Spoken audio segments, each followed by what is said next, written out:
Hi hello नमस्कार. मी काजल तुम्हा सगळ्यांचं परत एकदा आपल्या आजच्या व्हिडिओमध्ये अगदी मनापासून स्वागत करते. तर काल जो मी व्हिडिओ टाकला होता ना त्याच्यामधली ही जी क्लिप आहे ना तर ती टाकायची राहूनच गेली होती, जी की इम्पॉर्टंट होती. आणि मी कटिंगला बसले ना त्याच्या आधीचं, म्हणजे तुम्हाला मी कटिंग केल्यानंतरचं दाखवलं होतं उचलतानाचा. पण कटिंग करायच्या आधी मी काही पार्सल अनबॉक्सिंग केले होते. कारण की आता ना तेच सारखे फॅब्रिक असतात, त्याच साड्या असतात, त्याच्यामुळे वेगळे असे शॉपिंग हॉल दाखवत बसायची. मला असं वाटलं की काय सारखं तेच असं वाटतं मला, पण मग ते कंटाळा येतो सारखं तेच पार्सल ओपन करायची. तर म्हणून मग म्हटलं पटपट इथंच ओपन करूया आणि लगेचच कटिंगला घेऊया. म्हणजे काल मी जे कटिंग केले होते ना कालच्या व्हिडिओमध्ये तुम्ही जे बघितलं तर तेच हे कपडे आहेत जे मी आधी अनबॉक्सिंग करतानाचा व्हिडिओ केला होता, पण तो व्हिडिओ घ्यायचा एडिट करताना राहून गेलं होतं, मागच राहिला. तर त्याच्यामध्ये हे बटरफ्लायचं फॅब्रिक, त्याच्यानंतर हे राणी कलरची पैठणी साडी होती, त्यानंतर मरून कलरचं फॅब्रिक होतं, त्याच्यानंतर हे थोडंसं पॅरेट ग्रीन कलरचं जे फॅब्रिक आहे ना ते पण होतं. खूप जाड आहे कपडा, खूप टिकाऊ आहे, म्हणजे कितीही दिवस वापरा त्याला काही होणार नाही, इतका टिकाऊ कपडा आहे. त्याच्यातूनच तो दुसरा एक पिंक कलर आहे, बेबी पिंक सारखा, पण खूप सुंदर कलर आहे तो सुद्धा. त्यानंतर 5 डॉटवाला आहे ना तो पण खूप मस्त आहे कपडा. त्याचा सुद्धा मला वाटते 4-5 ऑर्डर ऑलरेडी 2-3 शिवलेत आणि परत आता 2-3 ऑर्डर आहेत. म्हणजे त्या कपड्याच्या सुद्धा 4-5 ऑर्डर आपल्या झाल्या होत्या घेऊन. आणि कसं होतं एका ड्रेसमध्ये एकच म्हणजे कपडा यूज होतो, पूर्ण कपडा यूज होतो, राहत नाही शिल्लक मागं काही. कारण लेअरवाला ड्रेस शिवायचं म्हटलं की मग उरतच नाही, 5 मीटर पूर्ण कपडा लागतो. आणि त्यानंतर मग तो वाला कपडा. तर असे 4-5 कपडे होते आणि साडी होती. आणि नेटचे काही फॅब्रिक होते जे नेटचे गाऊन शिवायचे होते ना, शिवायचे होते, कटिंग करायला घेतले होते तर ते. तर ह्या सगळ्याच्या लिंक तुम्हाला डिस्क्रिप्शन बॉक्समध्ये मिळून जातील. एका ताईची सतत कमेंट येते कॅनव्हासची लिंक दे, तर कॅनव्हासची आणि अजून बाकीच्या ज्या गोष्टी आहेत ना 2-4 तर त्या पण लिंक मी टाकायचा प्रयत्न करेन. मला जेवढ्या कमेंट दिसतात, जेवढ्या वाचून होतात, तर तुम्हाला त्या सगळ्याची लिंक मी द्यायचा प्रयत्न करतच असते. आणि त्याच्यानंतर आता मी दुसऱ्या दिवशी सकाळचं जे रुटीन आहे ते सुरू झालेलं आहे. आवरलं होतं, लगेचच मी शिलाई करायला चालू केलं. आणि मला वाटलंही नव्हतं की मला म्हणजे इतकं जास्त हे चालेल म्हणून मोर्याचे. मी एक 10 ते 11च पॅटर्न तयार केले होते आणि एकाच दिवसामध्ये जवळजवळ 15 ऑर्डर बुक झाल्या होत्या एकाच दिवसात. ज्या दिवशी व्हिडिओ टाकला ना त्याच दिवशी इतक्या पटपट ऑर्डर बुक केल्या ना सगळ्यांनी. आणि जे काही मी पॅटर्न रेडी केले होते ते सगळे संपले सगळे. आणि परत आता खूप साऱ्या ऑर्डर येत आहेत, तर ऑर्डर काय पण बंद केलेला नाहीयेत, अजून टाइम आहे. त्याच्यामुळे मी जे काही परत रेडी करणार आहे सगळे पॅटर्न मेजरमेंटनुसार ना, परत मी सगळ्याचं प्रिंट आहे ना ती करून आणणार आहे. तर जास्तीत जास्त कमेंट ह्याच होत्या की प्रिंट कशी केली आणि ते सांग. तर प्रिंट काही अवघड नाहीये. आपल्या म्हणजे जे प्रिंटर राहतात ना, टी शर्ट वरती प्रिंट करतात बघा, तर त्याच ठिकाणाहून हे मी प्रिंट करून घेतले. एकदम मला जसा शेड पाहिजे होता कलरचा मी तसाच त्यांना थोडंसं वेगळं पण सांगितलं होतं, म्हणजे जास्वंदाचं फूल पण सांगितलं होतं, पण त्यांनी ते विसरले. आता नेक्स्ट टाइम मी जे प्रिंट करून आणलेलं त्याच्यावरती मी ते करण्याचा प्रयत्न करणार आहे. आणि मला असं वाटतं आम्हाला माहित नव्हतं इथं कुठे करतात वगैरे. आम्ही अंकलेश्वरवरून करून आणले ते, म्हणजे आम्ही राहतो भरूचला आणि आम्ही अंकलेश्वरला म्हणजे दुसरीकडून करून आणले, त्यांनी जाऊन गाडीवरती करून घेऊन आले ते. तर मला वाटतं की तुम्ही गुगलवरती बघा की प्रिंट कुठं करतात, टी शर्ट वरती वगैरे जे प्रिंट करतात ना ते कुठे करतात, तुमच्या एरियामध्ये शोधा. Near me T shirt printing असं नियर मी असं टाका, तुम्हाला येईल ते. आम्ही सुद्धा गुगलवरतीच खूप सारे ऍड्रेस, खूप सारे नंबर शोधले, खूप साऱ्या नंबरवरती कॉल केले, मेसेज केले, समोरून चांगला रिस्पॉन्स आला नाही, आला बोलले नीट बोलले नाही. आणि त्याच्यानंतर फायनली मग आम्ही तो एक जे प्रिंटर दादा आहेत त्यांच्याकडून मग आम्ही हे फायनल केलंय. तर ह्याच्यामध्ये खूप म्हणजे तामझाम असतं. आता मला माझ्या प्रिंटरच्या प्रिंट केल्याच्या ह्याच्यानंतर मला त्याच कमेंट येतात सारख्या की आम्ही तुला कपडे पाठवतो ना, आम्हाला प्रिंट करून दे. तर मीच हे ना माझ्यापासून जवळजवळ अर्धा तास लागतो मला जायला. हृदयच्या पप्पांनी जाऊन करून आणलंय ते, त्याच्यामुळे मला नाही हे शक्य. मी मदत करते, याचा अर्थ असा नाही की मी पूर्ण म्हणजे हे करेल. तुम्ही माझ्याकडे कपडे पाठवले तर मी ते करून देईल तुम्हाला, पण माझ्याकडे ऑलरेडी म्हणजे असं काही ठरवून नाही की बाबा आज जातील ते प्रिंट करायला किंवा तुमचे कपडे कधी येतील. मग ते मला मुगच म्हणणार की तू माझ्या मागं काहीतरी वैताग लावलास आणि हे.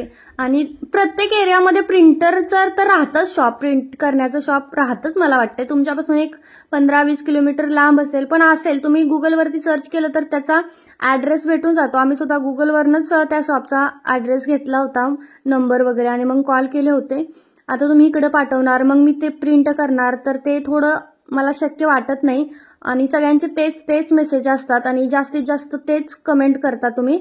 आणि अजून एक राहिला प्रश्न की तुझ्या व्हॉट्सअपला आमच्या साड्यांचे, आमच्या ड्रेसेसचे फोटो टाक, तर ते मी करणार नाही अजिबात. मला खूप परेशान झाले मी.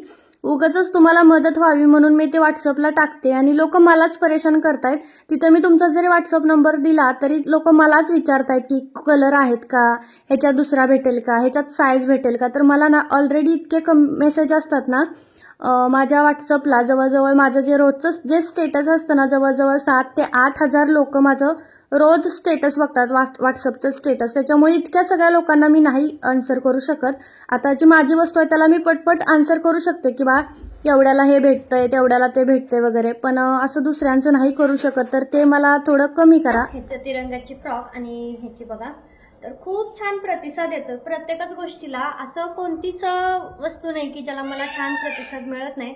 आणि ह्याला सुद्धा खूप मस्त प्रतिसाद आला. तर ही पहिली फ्रॉक रेडी झाली. साधारणतः 4 वर्षाच्या मुलीची आहे, 5 वर्ष, 4.5-5. तर त्यानंतरची ही सुद्धा ह्याच्या सुद्धा ऑर्डर आल्या, महाकालच्या फ्रॉकच्या सुद्धा. आणि तो सगळं संपून पण गेले. स्टिकर जे होते ना पूर्ण संपले. त्यानंतर ही मोठ्याची फ्रॉक आहे, मोठ्या मुलीचे, 9 साधारणतः 8.5 की 9 वर्षाचे आहे. बघा मोठा ड्रेस आहे हा. तर फ्रॉक हे आपण गुडघ्याच्या खाली देतोय.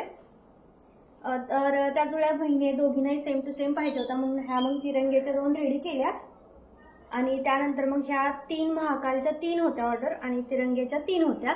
तर असं 6 ऑर्डर होत्या. तर खूप छान प्रतिसाद आला. एवढा आला ना तरी पण मला खूप वाटतंय की खूप आलाय आणि छान वाटलं. तर अजून 15 ऑगस्ट खूप लांब आहे, आत्ताच इतक्या साऱ्या ऑर्डर यायला लागल्यात. तर बघूयात अजून पुढेही येतच राहतील. आणि आता खूप मोजके पीस अवेलेबल राहिलेत, खूप कमी आहेत आता. कारण ही जी मोठी जी फ्रॉक आहे ना, तर त्या फ्रॉकला मी साधारणतः हे बघा, ही मोठी फ्रॉक ही 7.5-8 वर्षापर्यंत येईल, 9 वर्षापर्यंत.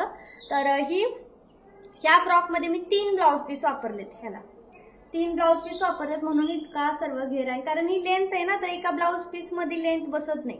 2 हातरले आणि ते त्याचं जी उंची आहे ना ती काढून घेतली. मग शिल्लक राहिलेला भाईमध्ये वापरला आणि त्याला सेपरेट, मधल्या भागाला सेपरेट वापरावा लागला. असे 3 ब्लाउज पीस एकाला गेले. त्याच्यामुळे संपत आलेत आता ब्लाउज पीस जास्त नाहीत, कारण खराब पण होते. त्याच्यामुळे असे प्रिंटेड डिझाईनवाले थोडेसेच होते, नाहीतर ते प्लेनवाले तसले होते. तर चला आता बाकीच्या कामाला लागते, हे पॅकिंग वगैरे करायचं आहे. आणि बाकी पण खूप सारे ड्रेसेस शिवून झालेले आहेत, जसं बटरफ्लायचे वगैरे, पण ते पण अजून पॅक करायचे. आता कामालाच लागणार आहे मी. तर आता वाजले होते संध्याकाळचे 5:15 वाजले होते आणि पाऊस थोडासा थांबलेला आहे. रुद्र आला होता, त्याच्यानंतर त्याला जेवायला वगैरे दिलं आणि आता तो अभ्यास करत बसलाय. तोपर्यंत म्हटलं माझे नेटचे जे 3 ड्रेस होते ना ते मी रेडी केले होते. पण एक खूप मोठी मिस्टेक झाली, ती म्हणजे लेस लावायची. त्यांनी असं काय मला सांगितलं नव्हतं की लेस लावायची आहे वगैरे, पण मी नंतर रेडी झाल्यानंतर त्याच्यावरती सिल्वरची लेस ठेवून बघितली की कशी दिसते. तर ती खूप जास्त सुंदर आणि लुक देत होती. तर यांनी सिंपल प्लेन काही एवढं काही खास वाटत नव्हतं. आणि मग परत मला हे तिन्हीच्या तिन्ही ड्रेस ओपन करा. मी फेविकॉलने बघितलं फॅब्रिक ग्लूने की चिपकतंय का ठेवून, पण नाही चिपकत नव्हतं ते नेटवरती. आणि चिपकलं ना तरी पण ते निघून जाणार याचं म्हणजे होतंच. मग म्हटलं जाऊ दे, आता थोडासा त्रास होईल, अजून 1 तासभर आपला जाईल, पण म्हटलं ओपन करूया, लेस जॉईंट करूया, त्याच्यानंतरच फिटिंग टाकूया. म्हणून मग आता हे ड्रेस मी परत रेडी करायला घेतलेत. आणि खूप मोठ्या मोठ्या साईज आहे, जवळजवळ एक 40 साईज आहे आणि एक 38 साईज आहे, असे ड्रेस आहेत त्याच्यामुळे. आणि लहान मुलीचा एक आहे, जास्तही लहान नाहीये, 5वी-6वीला असेल, 4थी-5वीला असेल, तर तिचा एक आहे. असे 3 ड्रेस होते आणि हेच मी दुपारपासून हेच रेडी करते, केव्हापासूनच चालू आहे तेच. आणि जोपर्यंत ते कम्प्लीट होत नाही ना, मग तोपर्यंत मनाला शांतीच होत नाही. असं वाटत राहतं मग की हे काम राहिलंय, ते काम राहिलंय, असं वाटत राहतं. त्याच्यानंतर मला हेअर बोज वगैरे पण तयार करायचे होते अजून, म्हणून मग म्हटलं पटपट मी हे लेस लावून घेतला. आणि ज्या ब्रॉड लेस आहेत ना त्या खूप मस्त वाटत होत्या ह्याच्यावरती, मी लावून बघितलं होतं. तर बघूयात आता पुढे अजून कसं वाटतंय, नाहीतर अजून काही चेंजेस झाले तर ते पण करायचे. तर फायनली परत एकदा मेहनत भरपूर केली. त्याच्यानंतर आता हे तिन्ही ड्रेस रेडी झाले दुपारनंतर. दुपारच्या आधी मी ते तिरंगावालेच करत होते आणि सोबत या छान छान हेअर क्लिप. तर तिघींचा आहे कॉम्बो, 2 मोठी आणि 1 लहान. मोठींसाठी असे मी केले हेअर क्लिप.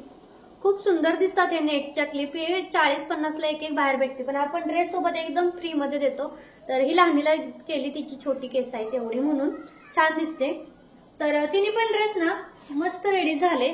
फक्त मला असं वाटतं की हाईटचा इश्यू नको व्हायला असं, कारण की 3 ड्रेस होते आणि साईज जवळपास सेम होत्या मोठ्या दोघींच्या. त्याच्यामुळे हाईट मध्ये थोडा इकडे तिकडे होऊ शकतो. तसे ड्रेस लॉंगच राहतात बघा. खूप सुंदर रेडी झालेले ड्रेस. आता घातला ना मस्त लुक येईल याचा. हा एक, त्याच्यानंतर हा एक मोठाच आहे. हा दोन्ही मोठेच आहेत. डार्क पिंक कलर घेत नाहीये, असं राणी पिंक आहे थोडा, पण खूप सुंदर दिसतंय खूप. आणि हेअर पण भरपूर आला, चमकतंय. तर चला, आता सगळं घरातलं काम आवरलं होतं, जेवण वगैरे पण झालं होतं. आणि रुद्र तर आता निकिताच्याच घरी, तिकडेच त्याचं जेवण असतं, तिकडेच खातो पितो, झोपायला फक्त येतो. आणि आम्ही दोघंच जेवायला होतो, तर आम्ही जेवलो. आणि त्यानंतर आता म्हटले चला फ्रेश होऊन घेते. चेहरा वगैरे फेस वॉश केला आणि थोडंसं आपलं कितीही काही ठरवलं ना की नाही असं करायचं तसं करायचं, पण तसं काही होत नाही. किती वेळची भांडीच घासत होते. भांडी वगैरे झाले, किचन आवरलं आणि त्यानंतर मग झाला झोपायला जायचा टायमिंग. नाहीतर मग ठरवते की नाही थोडासा फेस मास्क वगैरे लावूया, पॅक लावूया, असं मी ठरवते, पण नाही होत. आणि आपल्याला जशी गरज असते ना तशीच मशीनला सुद्धा असते. त्याच्यामुळे रोज तिला ऑइलिंग करावं लागतं झोपायच्या पहिलं. दोन्ही मशीनला ऑइल करते मी झोपायच्या अगोदर आणि त्याच्यानंतरच मग झोपते. कारण आपल्याला जशी गरज असते ना तशी त्यांना सुद्धा गरज असते. आणि चांगल्या राहतात बरं का मशीन. माझी ही छोटीवाली मशीन आहे ना ती सुद्धा खूप जास्त टिकाऊ आहे. आता मला वाटते 4 वर्ष होत आली त्या मशीनला. आणि चला आता दरवाजा वगैरे बंद करून घेते आणि मग आता आम्ही जातो झोपायला. दिवसभर जरी मला कितीही काम असलं तरी रात्री आम्ही 9:30-10 वाजता झोपतो. त्याच्यानंतर म्हणजे लेट नाही करत, कारण की ऑलरेडी दिवसभर खूप जास्त थकून जाते. की असं वाटत राहतं, इतकी पाटण हुळहुळ करते ना, असं वाटतं कधी एकदाच मी बेडवरती आडवी होते असं वाटतं आणि झोपून जाते. इतकी पटकन झोप लागते ना. त्याच्यामुळे मग लवकर झोपतो, जेणेकरून थोडं रेस्ट पण भेटावी त्यासाठी. आणि झोपायच्या आधी बघा सिरम लावलाय चेहऱ्याला आणि छान मसाज करते. थोडासा, अगदी जास्त नाही, फक्त तेवढं केलं ना तरी खूप झालं. पण मला असं वाटतं झोपायच्या पहिलं सिरम हे लावलं पाहिजे प्रत्येकाने. जास्त महाग नाही आणि टिकतं पण खूप दिवस. मेन म्हणजे सिरम असं राहतं ना थोडं सॉफ्ट राहतं, त्याच्यामुळे मसाज आपण तोपर्यंत करू शकतो जोपर्यंत ते पूर्ण ऍब्झॉर्ब होत नाही स्किनमध्ये. तर चला आता मी जाते झोपायला. कसा वाटला आजचा छोटासा ब्लॉग मला कमेंटमध्ये नक्की सांगा. आवडला असेल तर लाईक करा, शेअर करा आणि अजूनही चॅनलला सबस्क्राईब नसेल केलं तर सबस्क्राईब नक्की करा. चलो बाय.